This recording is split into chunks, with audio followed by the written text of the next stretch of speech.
gens d'ici sont vraiment extra. Ils parlent de choses extra dans un décor. Extra d'engagement. Extra et de projets. Extra de politique. Extra pour de rencontres. Extra et vous donnez extra.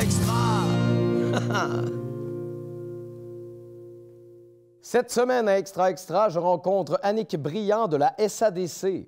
Je discute avec Amélie Brindamour de Vrille. Et Annick Cormain-Boeuf vient nous présenter le 350e du village de Kamouraska. C'est à ne pas manquer.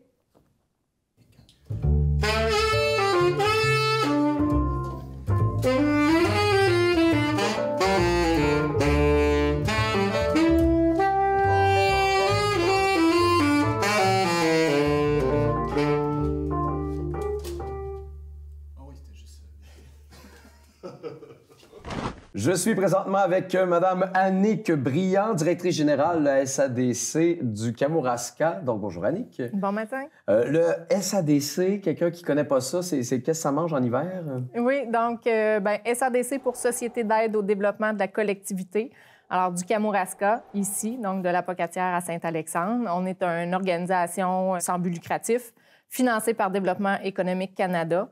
Puis notre mission, c'est vraiment de stimuler le développement du territoire en offrant des services conseils, de l'accompagnement technique, du financement aux entreprises et aux organisations du territoire.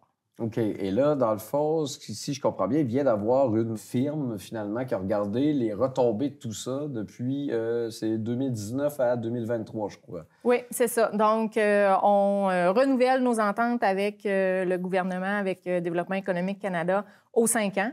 Okay. Alors, on est actuellement en renouvellement et on fait partie du réseau des SADC et CAE du Québec. On est 67... C'est ça, 67 organisations. Alors, il nous semblait important de démontrer les retombées de nos interventions que l'on fait au quotidien. Pas là pour rien, donc. C'est ça. Démontrer que l'investissement du gouvernement dans nos organisations lui rapporte plus que qu'est-ce qu'il investit. Oui. Hein? Donc, c'était l'objectif là en arrière. Et la conclusion est plutôt bonne, finalement. Effectivement. Le Bas-Saint-Laurent, nous, on est 8 SADC. Alors, une par MRC. Au niveau du Bas-Saint-Laurent. On est la région qui en décompte le plus. Pourquoi? Bien, à l'origine, il y a 40 ans, à la création des SADC, le milieu devait se mobiliser pour ramasser une partie de fonds locaux pour faire effet levier au niveau de la capitalisation du gouvernement.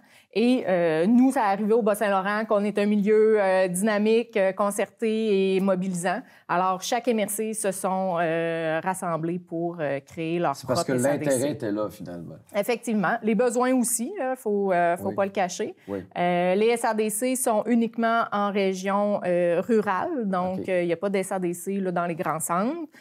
Donc, nos actions sont vraiment là, dirigées là, dans les régions du Québec. Donc, le réseau a mandaté la firme Aviseo pour réaliser cette étude d'impact. Puis le Bas-Saint-Laurent, comme je le disais, étant donné qu'on a le plus grand nombre de SADC sur notre territoire, bien, a été pris comme région modèle, finalement. Okay. Ouais. Donc, on a la chance d'avoir, oui, des données au niveau provincial, mais étant donné qu'on a été un groupe témoin, bien, on a la chance d'avoir nos propres données, nous, ici, au Bas-Saint-Laurent, effectivement. Donc, ça a pu démontrer là, que c'est pas loin de 80 millions de retombées économiques, là, monétaires, qui a été réalisées sur cette période-là de 4 ans, donc 2019 à 2024. De ces retombées-là, il y en a 3/4 qui sont directement réalisées par les entreprises qu'on soutient, qu'on aide, qu'on accompagne, qu'on finance. Et le quart qui reste finalement des retombées un peu plus indirectes via les fournisseurs, les sous-traitants de ces entreprises-là. Toutes les satellites de chaque... C'est ça, parce que, bon, une entreprise fonctionne avec un écosystème là, plus élargi. Donc, c'est vraiment, tu sais, la hausse de productivité, la croissance des entreprises, la création d'emplois, le maintien des emplois, donc tout le pouvoir d'achat qu'on retient ici en région par nos interventions. Et aussi, surtout, la hausse du taux de survie de ces entreprises-là qui sont accompagnées par les SADC. Ben oui. Donc, ça, il y a une étude qui est faite quand même de façon annuelle par Statistique Canada. Ils prennent un groupe témoin d'entreprises du Canada et un autre groupe témoin d'entreprises qui sont aidées par les SADC. Et c'est démontré année après année que le taux de survie là, est supérieur là, pratiquement du double. Donc, ça crée beaucoup de main, là, rendu là. Et ça crée quand même beaucoup d'emplois, là. On parle de 300 quelques emplois créés dans les dernières années. 864. 800 OK, je vais 360 C'est ça. Donc, c'est créé et maintenu. Oui, en plus, c'est ça. Donc, c'est bien le fun d'avoir un job, là, mais quand ça dure juste 6 mois, c'est plate. Oui, c'est ça, c'est ça. Donc, c'est vraiment le fait qu'on est une équipe. Nous, au Kamouraska, on est une équipe de 7 employés à la SADC. Et nos conseillers travaillent vraiment à accompagner l'entreprise, à développer son projet, à être prêt à trouver les bons financements. Puis, tu sais, là, on parle de vraiment une panoplie de partenaires avec lesquels on travaille. Donc, nous, on s'affaire vraiment là, tu sais, à trouver les bons programmes, à référer l'entrepreneur à la bonne place. Donc, tu sais, on n'est pas des vendeurs qui veulent à tout prix vendre ce qu'on a. Vous n'êtes pas en train de franchiser le monde non plus. Là. Non, c'est ça. Fait qu'on a des programmes intéressants, notamment au niveau des jeunes entrepreneurs. Donc, des prêts qui peuvent être sans intérêt, puis par la suite à faible taux d'intérêt. Donc, dans ces temps-ci, quand les taux d'intérêt sont plus élevés, là, ça devient intéressant là, au niveau autant démarrage que développement, nouveaux projets, acquisition d'un équipement ou quoi que ce soit. Donc, s'il y a des gens qui vous entendent ce matin et qui se disent « Oh boy, il faut que je vous appelle on vous suit sur Internet, on vous trouve... Oui, assez facile. Donc, médias sociaux, Facebook, LinkedIn, ensuite notre site Internet, évidemment, sadc-kamouraska.com. Donc, téléphone, c'est ça, Google. C'est bon. C'est ça. Écoute, avant de te laisser partir, je vais te faire le petit géo-jeu habituel que je donne à mes interviewés. Alors, est-ce que tu peux me dire où est-ce qu'on est en ce moment sur l'image qu'on voit? On serait dans le parc industriel de la Pocatière. Non, on n'est pas dans ce coin-là, totalement. Non? Ah.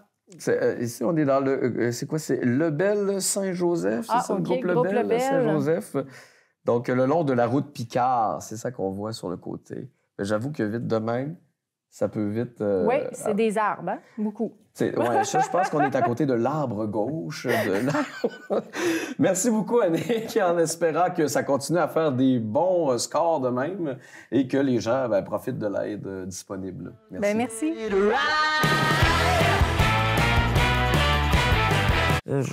Dès le mois d'avril, il vous sera possible de revisiter les années 80.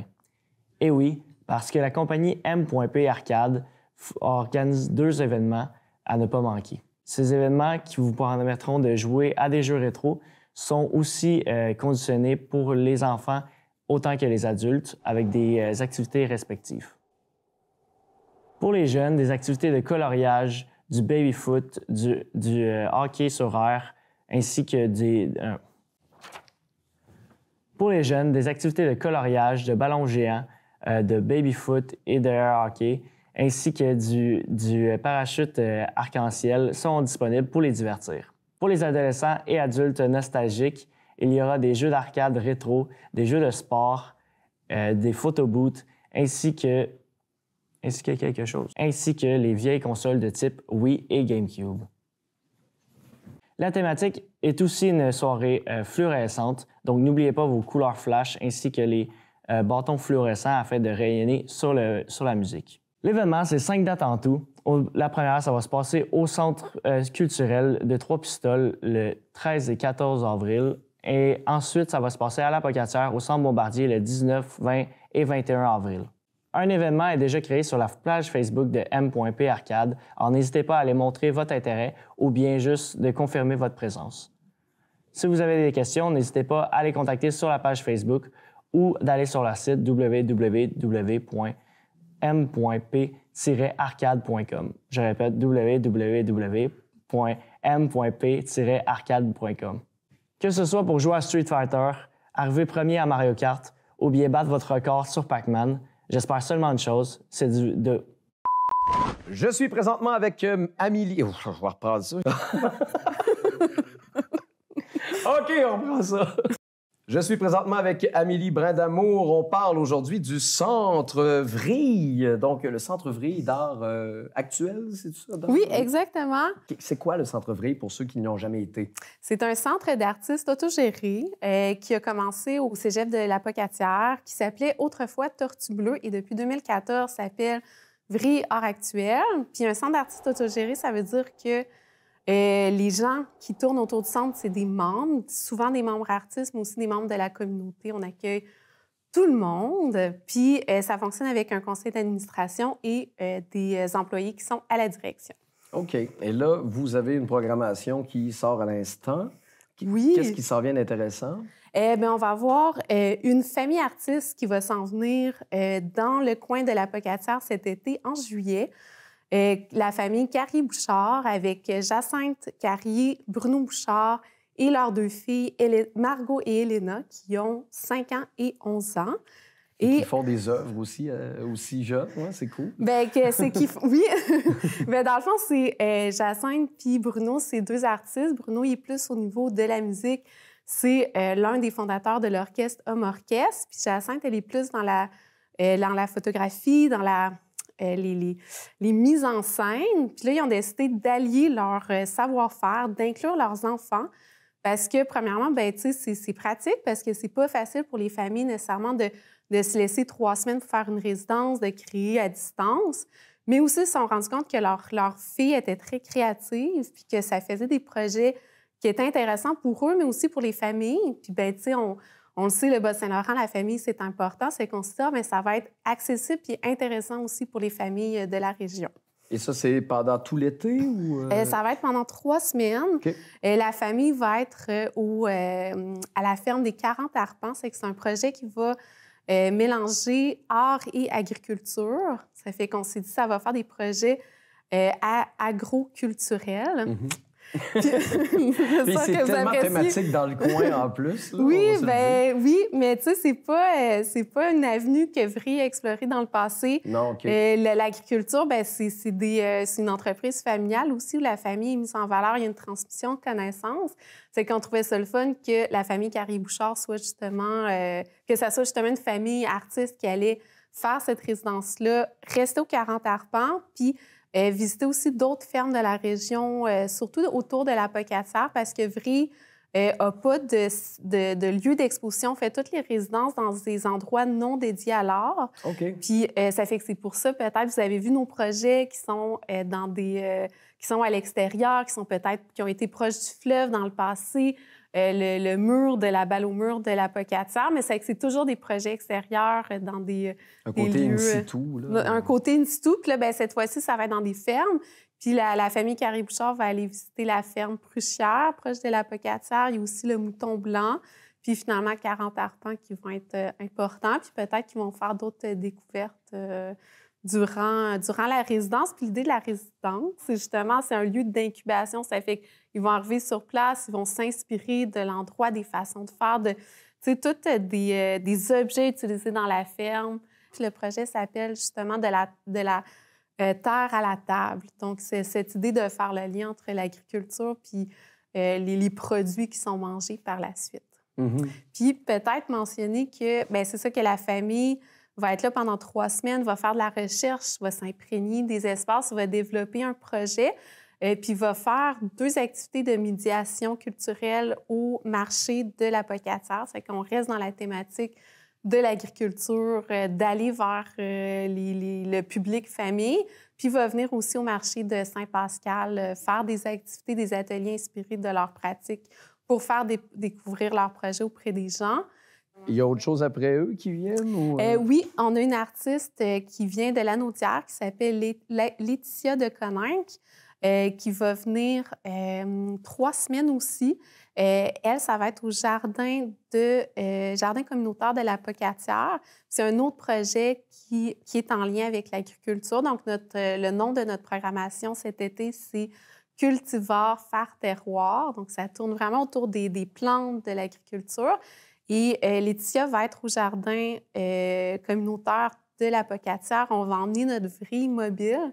Donc, c'est un... Ça sonne bien, la vrille mobile. Oui, hein? Oui. C'est un véhicule de camping de style bowler. Puis puis là, c'est écrit vrille, c'est que c'est bien identifiable quand même. Puis ça va être installé au jardin communautaire de la Pocatière. Puis Laetitia ça va être un peu son espace de création, mais elle va visiter des fermes de la région. Donc, si on veut suivre tout le processus de tout ça, j'imagine que par votre site Internet, il y a moyen de savoir qu'est-ce qui se passe quand. Oui, notre site Internet, souvent nos réseaux sociaux sont plus rapides. Ça fait que je vous encourage à vous abonner à notre page Facebook puis Instagram. Mais le site Internet, c'est un bon moyen. Puis on essaie toujours de mettre des affiches, d'essayer de promouvoir le plus possible notre programmation.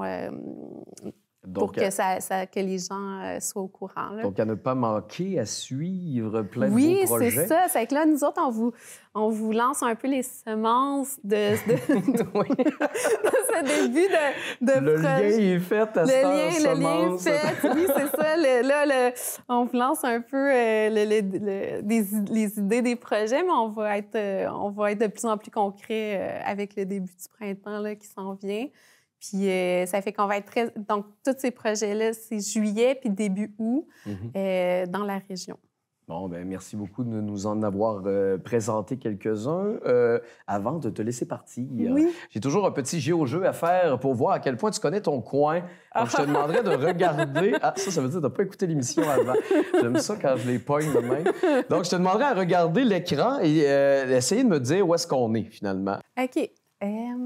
On dirait une école qui est à proximité d'un cimetière, à moins que ça soit une garderie. Mais Saint-Pascal, le cimetière, il y a plus de maisons autour, il me semble. Mais ça pourrait être Saint-Pascal. On est à Mont-Carmel. C'est comme le downtown Mont-Carmel, l'école, l'église, le cimetière. C'est la municipalité que je connais le moins au Kamouraska. Où sont les côtes? On les voit pas, les côtes. Il est où, là? Merci beaucoup, Amélie. Puis on vous rappelle que si ça vous intéresse, donc vous tenez au courant avec Centre Vrille sur Internet. Merci. Bye-bye. Merci beaucoup. Bye.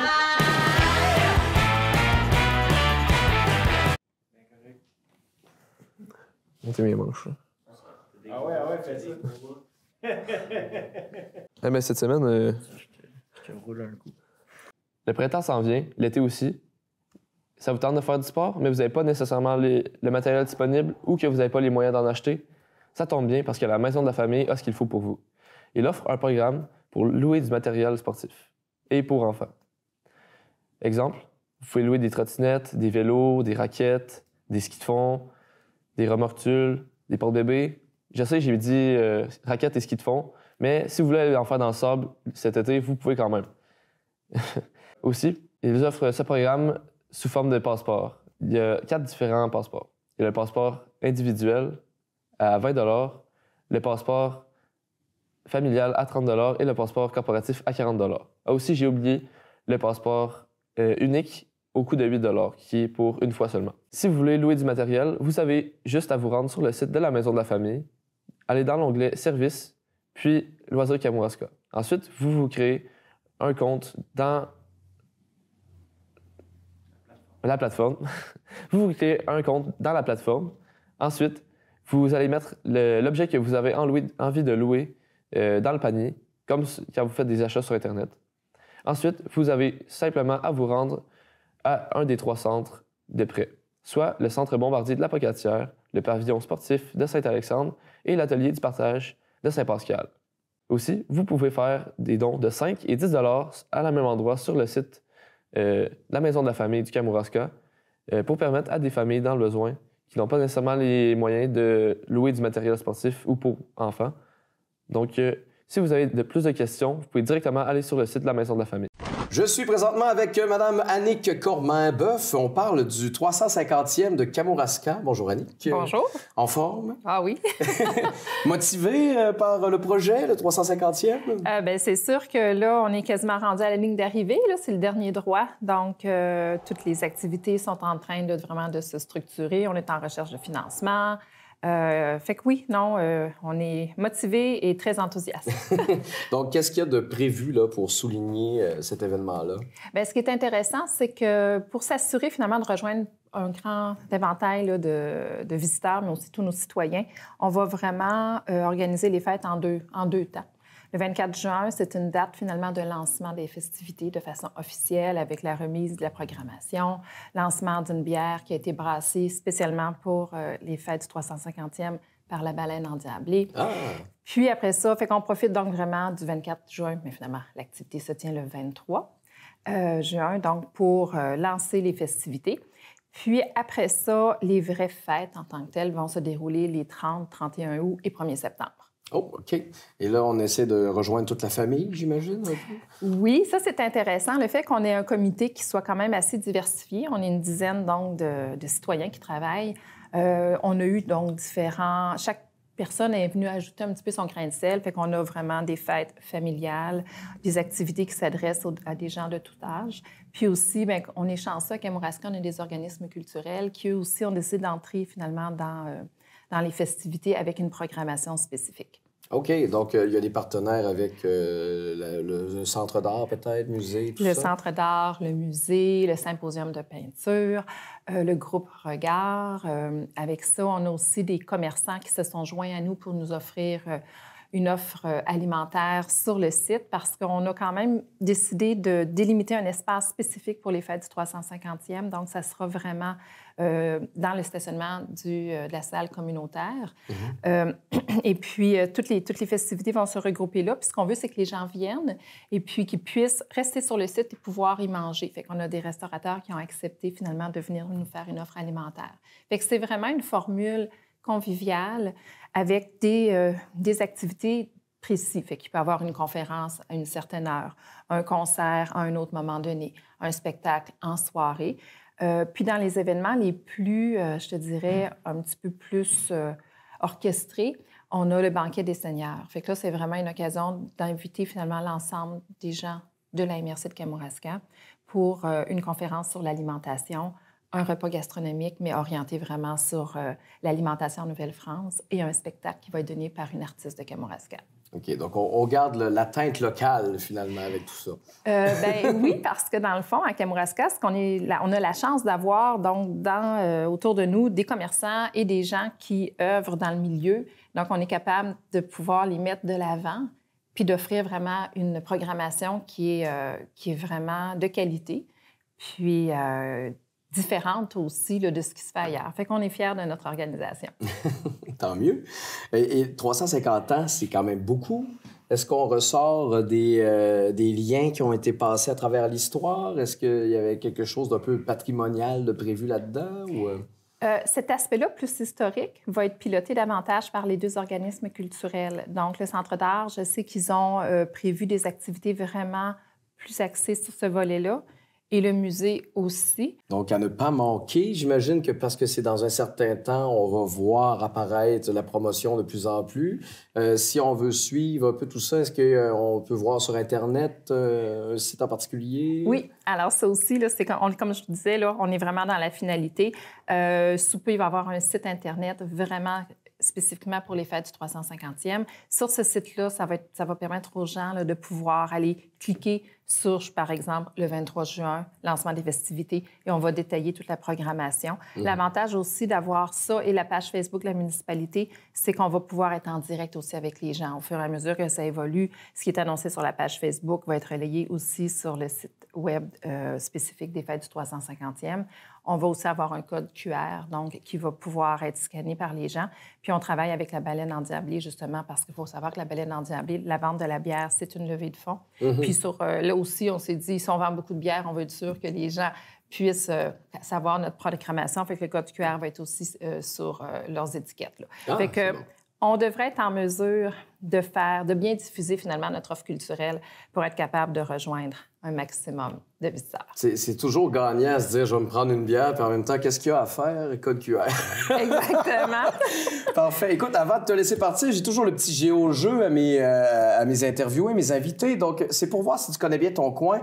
On va te donner une petite photo sur la télévision et il va falloir que tu me dises, d'après toi, où est-ce qu'on est.